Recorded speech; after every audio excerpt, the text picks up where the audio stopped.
So in this video, we talk about my random meeting with Grant Cardone in a spa locker room a few years ago, the conversation I had with him, and we discuss his approach to the whole coronavirus lockdown situation and what you should do as a small business owner in this current time. Hope you enjoy.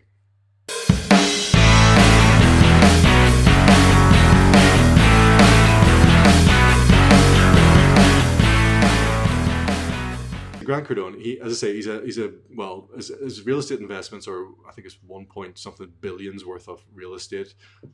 He's a very successful entrepreneur, but he talked a lot about how, what he did once they realized this was happening, this whole coronavirus situation. So over the last sort of 2 weeks, based out of the US, exactly the actions that he took and kind of his whole mindset about how an employer, as a business owner, as somebody who's self-employed, how as an individual you can kind of react to this situation. And here in the UK now, UK and Ireland, we've been in lockdown for 3 weeks coming up, officially. So there's been a few weeks there, a few days, a few weeks to actually, comprehend what exactly has happened, to react to it or not react to it. And it's one of those things that I just wanted to talk about in this episode. Now, Grant Cardone, I actually met Grant as a bit of a backstory about how I met him and how random it was. I met him in November 2008, and it was the weekend of myself and my wife's wedding anniversary. We went to Glasgow, and we went to the Blythewood Square Spa. Blythewood Square, I think, yes, Blythewood Square Hotel, or Blythewood Hotel in Glasgow. And, I didn't realize, I did follow Grant online. I knew who he was. I was aware of what he did. I followed him from a distance. But randomly, we're sitting in the sauna, and I was, looking out at the swimming pool, and this man came in and he got into the swimming pool, and I said to Sarah, that looks a bit like Grant Cardone. It was a bit weird, but I thought nothing of it. I thought, nah, it's probably just somebody who looks like him. He's in his 50s, I believe, but it's probably someone else. So we got out of the sauna. We were kind of down, walking around by the steam room. They were in the swimming. Him and another guy were in the swimming pool, and I kind of thought I heard an American accent, which turned out obviously to be an American accent. And then he walked past me. Then later, walking kind of down past the steam rooms, and I thought to myself that it's Grant Cardone. I turned and said to my wife, so. Basically, I thought, it must be him. But again, there was part of me thinking it's probably not. So randomly, I got into the change rooms, had a shower, was getting dressed. I heard the thick American accent again, and he was sort of joking about with this other man that he was with, and he was walking around, sort of like no top on, trying to find a towel, I believe. And he asked me, he actually said to me, is there any towels here? And I was like, well. The only towel I have is wrapped around my waist. I give it to you, but I can't be naked. But so he decided not to. But then randomly, he couldn't find the towel, and then I just turned around and said, "Sorry, are you Grant Cardone?" And he said, "Yeah, I'm Grant Cardone." He shook my hand, and I was like, "Oh, it's such a weird thing." I said, "It's like I do follow you on Instagram, but it's such a random thing." I was like, "What the hell are you doing here?" And it turned out he had a conference. He was doing a UK tour, and he was doing a conference in Glasgow the next day. And he sat down and basically beside me, and the guy that he was actually his pilot. His name's Ryan. He's the pilot who flies his private jet, and he sat down as well. And we had a conversation for roughly around about 20 minutes, waiting on a woman to bring one of the women, the woman that owns or run the reception area, to bring a towel into the men's change rooms, which was slightly random as well, considering he was pretty much sitting butt naked. But random conversation. So we just started talking. I thought, this is an awesome opportunity. It's such a random thing. So I just started asking him a few questions. We started talking because that year, I think it was March that year, he does a 10x growth conference every year. So he does it in different cities around the US. And I use a software called ClickFunnels. I use it for, my business, my optical business, for my online businesses, and all the marketing, all collecting email addresses, and things like that. So it's a fantastic software. I continue to rave about it, but as a small business owner, it's basically all you need for your online presence, for your marketing, and getting your message out there. But the reason I'm talking about this is the fact that that conference in 2018, the co-founder of ClickFunnels, Russell Brunson, he was one of my first mentors as well. He did a talk at the event, and the talk itself, I think it lasted 90 minutes. So it was like a presentation on stage in front of a load of people. And he managed to generate $3 million, $3.2 million. Yes, that's $3.2 million from a 90-minute presentation. And this was pretty awesome at the time. And I started talking. That was my kind of gateway, my entry conversation to talk to Grant, because it's obviously directly linked. He's linked to Russell. Russell's linked to me through the software I use. So he got really kind of interested in how I knew Russell. And the ClickFunnels conference was coming up the following February, and his growth conference again was coming up that February, and Russell was talking at it. But I actually randomly as well, the week before, I had received a free ticket to go to Grant Cardone's event through ClickFunnels as well. So there was a whole lot of topics to talk about. But we started chatting, and I was saying about, yeah, Russell, fantastic. How did he do that? And he goes, yeah, it was brilliant, because Grant actually took 50% of the commissions of the speakers' commissions as well. So he got 1.5 million for doing nothing basically.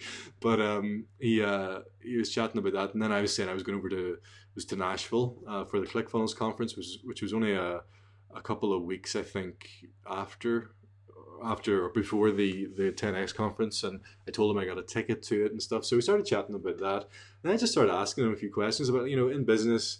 I was just explaining my situation. I'm an optometrist, but I'm expanding. I'm looking at options online, how to develop my business, how to, be successful, finances, property investing. We just started chatting about random stuff like that, getting some feedback. And it's the one thing he said to me that stuck with me is it's just, even if you are at a point where you're struggling, even if you're a little bit lost in what you're doing in life, or that you're doing too many things at once, it's really important to continue to invest in yourself and to back yourself. And it's something that I like for myself. I'll be open and honest. I am pretty, with regards to my kind of self-confidence in a public environment, in a social situation, I'm pretty shy, and I've always have been. I've always been very quiet at school. I have never been outspoken. I've never been opinionated, but it's to do with a lack of self-confidence, I think. And in many respects, your confidence is different in different environments and different scenarios. For instance, like I would have played a lot of sport, football or soccer, wherever you're listening to this, rugby as well. And I was physically, I was athletic. I was very fast. I was strong. I was good at sport. I was good at rugby. I was good at football. So I was always confident in my own environment where I felt comfortable. But in a situation where I was speaking in front of people, even at school, I was petrified, terrified of speaking aloud in class or standing up on stage. And it's something that I've had to get past, because obviously with age, the sporting days and the ambitions to be good at or to become a professional athlete have passed. And I've had to adapt and grow in my personal development and in talking and openly talking, getting my opinions across, having belief in myself, and all these things that we started talking about. And he actually then invited me to his conference the next day. He let me in for free. However, I did pay for it. The reason I paid for it was, if you don't pay, you don't pay attention. And it's something I'm aware of. It's something that I've done. I've went to events before where I've got them for free, but I haven't used the learnings or the teachings from that to benefit myself. However, if you do invest something in a service, in a product, in a lecture, in a talk, in an event, you will pay attention and you will make something out of it. So he invited me along as a guest, which was fantastic. Really nice man. I can't speak highly enough of him. He gets a lot of stick for certain things, and with regards to what I'm talking about now, he got a lot of stick for it as well. So I'll dive in. But anyway, that's my backstory of how I met Grant. And such a random thing, but I do believe these things happen for a reason. And in meeting him, it's kind of given me a perspective in what I need to be doing in my life. Not so much, it's not about playing small and playing big, but it's about having the opportunities and putting yourself in the position where you can expand and grow. And sort of aspire to be what you want to be, what you want to achieve with your life, with your business. But anyway, going back to this talk, because I've rambled on quite long enough. The talk with Brian Rose, the interview with Brian and Grant, it happened today. Actually, this is the ninth. Yeah, it happened just a few hours ago. So I got caught up on the replay, and as it's something that I've been advising people recently, and something that I do myself, and it's something that I actually learned from Russell Brunson, was basically in this current situation with the coronavirus, it's going to have an absolutely massive effect on the economy. For one thing, there's going to be a massive recession. Businesses are going to be lost. Jobs are going to be lost. Jobs have already been lost. I don't think people are currently aware of the magnitude exactly what will happen to their businesses. For one reason, in my opinion, my view on it, it's the fact that we've kind of all of a sudden come to this lockdown situation. The main focus of most business owners has been, when am I getting my government grant? How much can I get? How do I apply for it? That's been the kind of whole kind of mindset strategy. How am I going to get the money from the government? And that's fine. Like, the government's there to support us, which is fantastic. They're giving us a cushion, but it leads us into a little bit of a false sense of security in that they're providing some form of money, monetary value, benefit, etc., handout, loan, whatever it may be, that will help us for a short period of time. But we don't know exactly how long this is going to go on for. The uncertainty of the situation is not going to change. It's always going to be there. This is going to have implications for well over the next year plus, I reckon. For one thing, as an example, our property, our house, is something Grant has always talked about, that your home is not your asset. And he's been advising people over the last year or so to actually sell their homes, to sell their property. And now we're at a point where, if you're a property owner, which I am currently, I didn't sell my property. We're in a position now that it's really uncertain. You're not even going to be able to sell or buy a house currently for the next few months, at least. And then at the point when, if you were selling your house maybe 6 months or a year down the line, God knows what the value will be for that. So in that situation, your house definitely isn't that's so much of an asset in the current situation. And he's all about kind of, building your assets and property that are cash flowing, like rental properties. He's got apartment blocks. But even in those situations, if you haven't set that up properly, you're pretty much, if you're over leveraged, for instance, and you're borrowing, sorry, from the banks, then you could be slightly screwed as well. But it's this thing about identifying the worst case scenario. That's the first thing we should be doing. And the first thing I did is, like, identify what's the worst case scenario. I lose my business. Lose my optical practice. I lose all my money. I go bankrupt, for instance. If that happens, where am I? What position am I at to start to grow? Or how can I progress? How can I put a plan in place that I can take action and know step by step what I have to do? So it's identifying that situation. And the reason to do that is the fact that when you identify it and accept it, because a lot of people still haven't accepted what's happened, it's having the acceptance and the awareness that this is actually, a major incident, a major thing that's never ever happened before in our lifetime. Nobody knows how to deal with it, but accepting a worst case scenario and kind of putting your plan in place to grow from that will put you in a very good position. And identifying, as well, as Grant says, that he's basically, in his mind, he said, this is going to be the worst financial year of my life. We're going to have an absolutely nightmarish financial year going forward. And as he says, if he's wrong about it, then fantastic. He's made more money than he thought he would. He's done more stuff than he thought he would. He's got more success. So being okay with the worst case scenario, identifying what it is, accept it, be okay with it, and accept that this possibly will be the worst financial year of your life going forward. So once you've got all that kind of, major crap in the open, in front of you, out of the way, you can move forward. And it's a matter of starting from zero. So put yourself at zero, as if you've lost all your money, you've lost your business. What can you do? What steps can you take to make it a success for you and your family? What can you do to generate money? How can you, grow a business? How can you grow your existing business? How can you start a new business? How can you expand? And it's going to be one of those things which is hard for people. It's hard because most people wait until things have been taken away from them. So the piece of advice that struck hard with me is the fact that what can you get rid of right now? So the problem with the financial crisis that's occurring, and it will occur and will continue to occur with the coronavirus situation, one, lockdown, your income, your cash flow, your income and your revenue, if your business is going to go like this, it's going to be dropping, or it's probably dropped way, way down to here. You've still got your overheads, your expenses. If you don't cut these, your business is going to die. It's going to close. There's no way of getting around it. your turnover and your revenue is reducing, nothing's happening to the actual overhead, the expenditure, then boom, your business is gone. So you need to do something with this expenditure and overhead situation. And the unfortunate situation about this, and it's something that Grant's done, he's cut about 100 staff. He's had to cut them, he's had to let them go. Because at the end of the day, the lifeblood of your business is the importance. It's the important thing. The business itself, it supports you, it supports your lifestyle. That's the thing you need to support and you need to, protect at all costs. You need to be cutting away any unnecessary expenses like cars. If you're leasing cars, if you're renting cars, if you're doing anything like that, if you can get rid of the car situation as well, any stupid cars that you don't need, you got to chuck those. You got to cut down expenses like your subscriptions to whatever it may be. Cut them all out. And that's something myself and my wife have done over the last couple of weeks.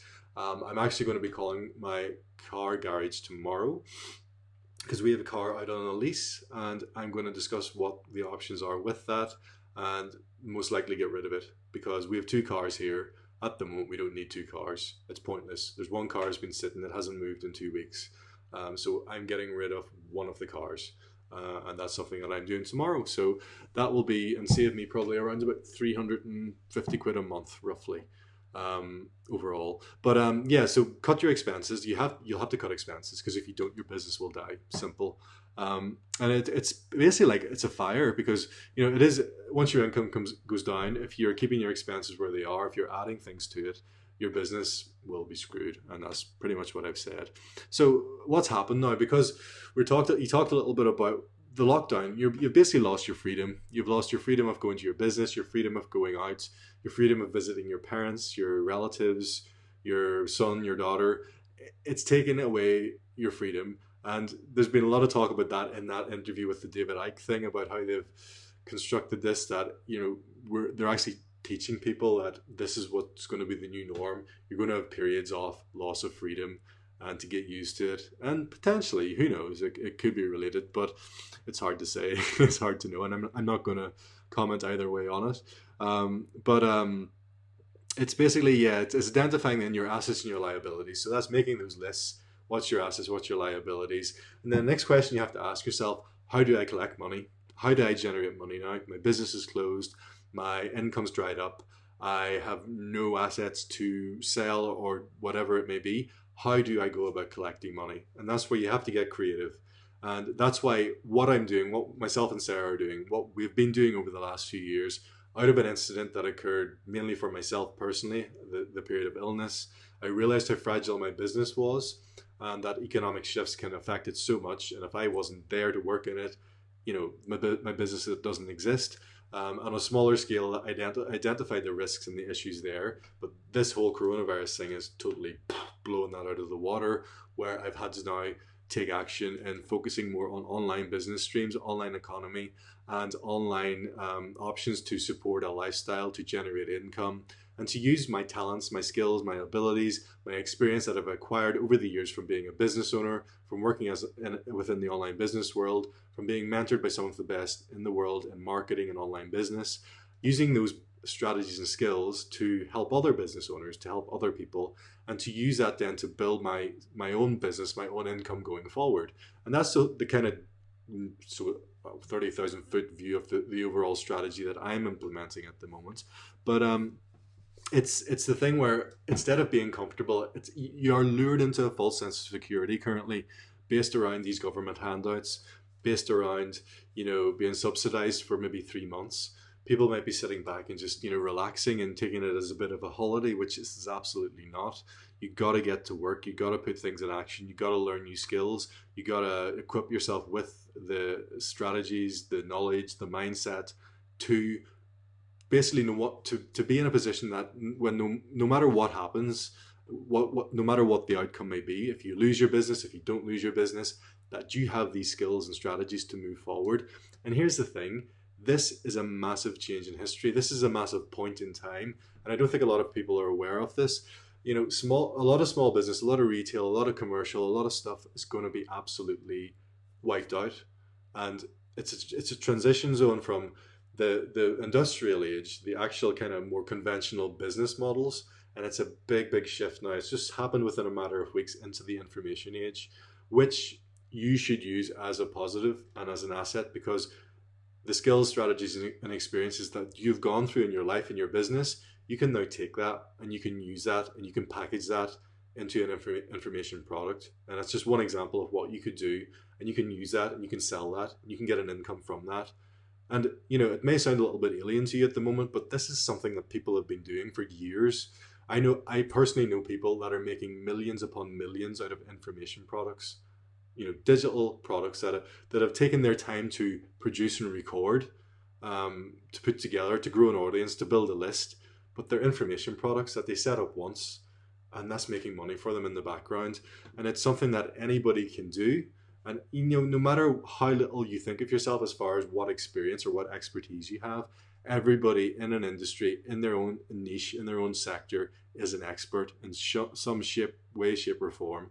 So you can do that. You can take that kind of concept and package it into a digital kind of product, a digital service, and kind of move forward. And this can be used as an additional income stream, because hopefully when your business kicks off again, your physical store, whatever it may be, when it starts to generate more income, you've still got this other asset that you can use and you can build and grow on. And you can maybe transition from the physical, from the conventional business, and just go full time into the online digital, which is something that I'm considering seriously doing. So, the options are there.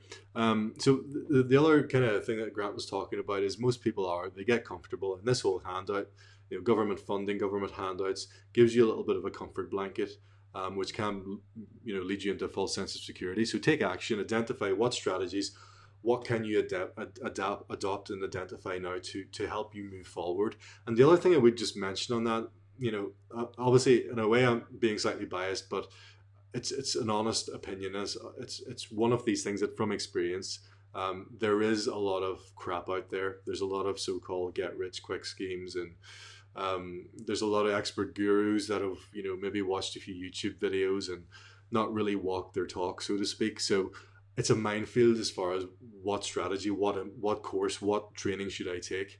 And that's why I've gone, and with what I've developed, the experience that I've developed over the years, the courses that I've developed, the people that I know, the community that I'm involved with, based out of this ClickFunnels software community, this Russell Brunson ClickFunnels thing that I mentioned before, that is where I would look. And as I say, below this audio, this video, this podcast, I'll drop a link to a free section of resources that myself and my wife have put together, basically putting together what we've identified as the best things that you could be focusing on, the best courses, the best structures, the best mostly free content that you can get to use and to kind of equip yourself with these skills and knowledge, to move you and your business forward. So I'll drop the link below that. It's our own resource that we've put together ourselves. So and it links through to other people's kind of trainings and things as well.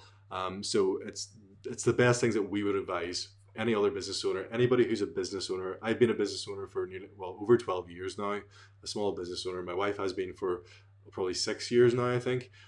So we're not coming from a place where we're trying to be a marketer and pitch sort of courses and strategies to you. This is from an honest, heartfelt place where I know what other business owners are going through right now. I'm going through it myself.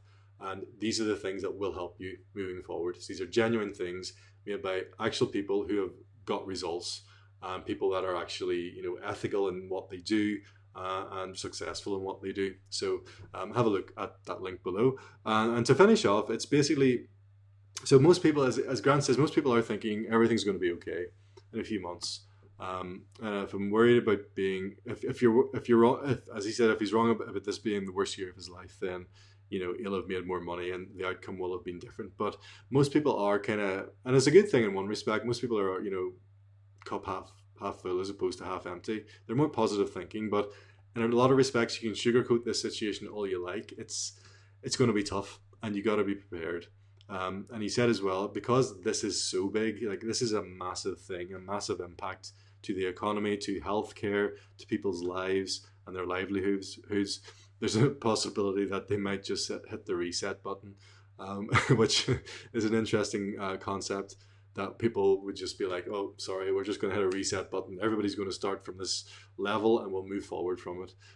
For some people, it might work out well. For some people, it would be an absolute disaster. But I'm not sure what he meant by that. But it's an interesting thought as well. So yeah, you must get yourself. Another thing that he ends with is like, you must get yourself into the best condition, the best possible condition, physically, mentally, to move forward. Mindset's a key thing. Your own well-being, your own personal self. If you're not right, you can't start doing the things that you need to do to provide the income for yourself and for your family. So getting yourself into peak physical condition, look after yourself, focus on yourself, and move forward from that. So that's basically, yeah, just a kind of overview of, well, a 30-minute overview. Hopefully anybody that's got to the end, congratulations. But yeah, just an interesting one where it was Grant. I met him before a year or so ago, got talking to him, met him personally, and the fact that he was talking about the situation, I thought I'd share a few things just on what he was saying, what his thoughts were. And it's, yeah, so as I say, it's something, it's hard, it's tough, it's so uncertain. We're all in it together, but we got to really move. We got to take action. We got to put these things in place that are going to help us. And as I say, there's a link below to a free resource that we've put together, and it will be really beneficial for you, no matter what the situation is, for your current business, your existing business, or for developing a potential online digital business going forward. There's ways of marrying all these things together. And my advice would be to do that, to actually, pick up the resources, go through it, and identify all the different concepts, and you'll start to see they all fit together into one big ecosystem. And that's what I would recommend doing. So that's what I'll be doing. You can follow me as well at Alan Bryden on Instagram. You can follow my wife as well. She's a Sarah Bryden Photography. And we're both doing this thing together jointly underneath the Brydens. So the Brydens is on Facebook. You can find us there. So yeah, any feedback about this, feel free to drop it below. It has gone on a lot longer than I would normally do, but I hope you found it useful and insightful and interesting at the very least. But check out that link, and if you have any questions, I'm here to help. Basically anything at all, get in touch. Thanks for listening, thanks for watching, and talk soon. Thanks.